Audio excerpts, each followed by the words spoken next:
Keperawatan 1B dengan nomor pokok 10402060. Di sini saya akan menjelaskan tentang isi buku dari Pendidikan Kewarganegaraan untuk Pendidikan Tinggi dengan pengarang Dr. Ujang Chandra, SSH, MH, FIP. Pemaparannya akan saya jelaskan sebagai berikut. Bab pertama yaitu menjelaskan tentang pengertian dan tujuan pendidikan kewarganegaraan. Pembukaan Undang-Undang Dasar 1945 mengamanatkan bahwa tujuan pemerintah negara Indonesia adalah melindungi segenap bangsa Indonesia dan seluruh tumpah darah Indonesia dan untuk memajukan kesejahteraan.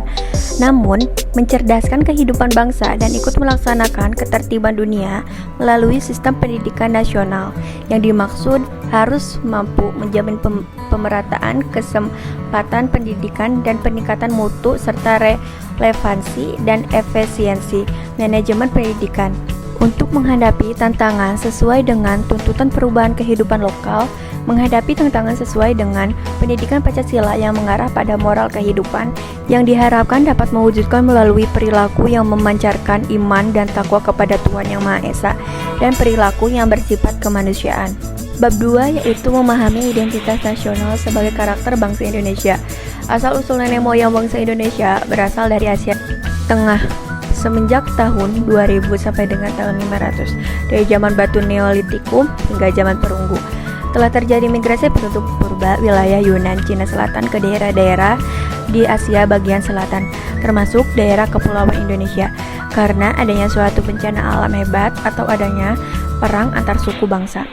Daerah kepulauan di Asia bagian selatan ini oleh seorang sejarawan asal Belanda yaitu Von Hein Geldern, di mana dengan sebutan Austronesia yang berasal Pulau Selatan, yang berarti Pulau Selatan, atau disebut Austro yang berarti selatan, Nesos yang berarti pulau. Bab 3 menjelaskan tentang memahami Pancasila sebagai ideologi bangsa dan negara.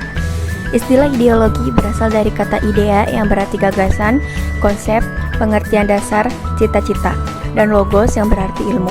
Kata idea berasal dari bahasa Yunani eidos yang berarti bentuk, dan samping itu ada kata idein yang berarti melihat.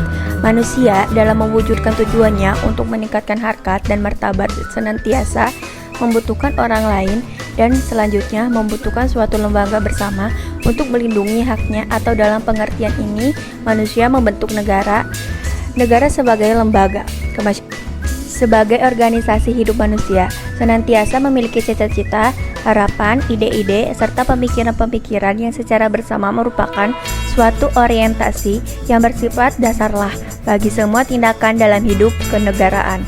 Bab 4 yaitu memahami negara, konstitusi, dan warga negara. Negara merupakan integrasi dan kekuasaan politik dan merupakan organisasi pokok dari kekuasaan politik yang merupakan organisasi dalam suatu wilayah dapat memaksakan kekuasaan secara sah terhadap semua golongan kekuasaan lainnya dan yang dapat menetapkan tujuan-tujuan dari kehidupan bersama. Untuk pengertian konstitusi dalam bahasa Inggris, bahasa Belanda membedakan secara konstitu dan grondwet, sedangkan bahasa Jerman membedakan antara Grundrecht dan Grundgesetz, seperti antara Grundrecht dan Grundwet dalam bahasa Belanda. Untuk itu, maka konstitusi ditentukan kerangka bangunan suatu negara, kewenangan pemerintah sebagai pihak yang berkuasa, serta hak-hak asasi warga negara yang memiliki tujuan membatasi tindakan sewenang-wenang pemerintah, menjamin hak-hak rakyat diperintah. Sedangkan warga negara merupakan warga atau anggota dari organisasi yang bernama negara. Bab 5 yaitu memahami negara hukum, hak asasi manusia, dan demokrasi.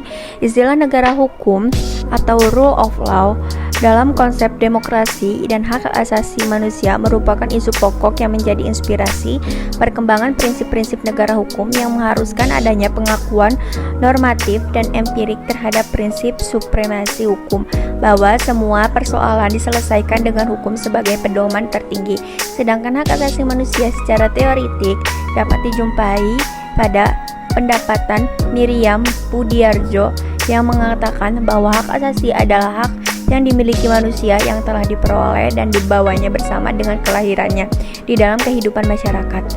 Hak-hak yang dimiliki manusia tanpa tanpa perbedaan atas dasar bangsa, ras, agama, atau jenis kelamin, sehingga bersifat asasi dan universal. Sedangkan demokrasi yang dipraktikkan bersifat langsung, artinya hak rakyat untuk membuat keputusan-keputusan politik dijalankan secara langsung oleh seluruh warga negara yang bertindak berdasarkan prosedur mayoritas. Bab 6 yaitu memahami wawasan Nusantara sebagai wawasan nasional Indonesia. Istilah wawasan Nusantara sebagai konsep wawasan nasional Indonesia berasal dari kata yaitu wawasan dan Nusantara. Istilah wawasan itu sendiri berasal dari kata wawas yang berarti pandangan, tinjauan atau penglihatan indrawi. Sedangkan akar wawasan Nusantara sebagai konsep wawasan nasional Indonesia berasal dari dua kata yaitu wawasan dan Nusantara. Istilah wawasan itu sendiri berasal dari kata wawas yaitu berarti pandangan, tinjauan, atau penglihatan indrawi. Sedangkan akar dari kata pembentukan kata mawas yang berarti memandang, meninjau, atau melihat. Sedangkan wawasan berarti cara pandang, meninjau, atau melihat. Sementara itu istilah Nusantara berasal dari kata nusa yang berarti pulau-pulau dan antara yang berarti diapit di antara dua hal. Istilah Nusantara dipakai untuk menggambarkan kesatuan wilayah perairan dan gugusan pulau-pulau Indonesia yang terletak di antara benua Asia dan benua Australia. Bab 7 yaitu memahami ketahanan nasional dan integritas nasional Indonesia. Istilah ketahanan nasional dalam bahasa Inggris biasa disebut sebagai national resilience atau dalam terminologi barat yang kurang lebih semakna dengan ketahanan nasional, dikenal dengan istilah national power, kekuatan nasional. Teori national power telah banyak dikembangkan oleh para ilmuwan dari berbagai negara, seperti Hans G. Morgenthau dalam bukunya Politik Among Nations menjelaskan tentang apa yang disebut sebagai the element of national power, yang berarti beberapa unsur yang harus dipenuhi suatu negara agar memiliki kekuatan nasional. Sekian dari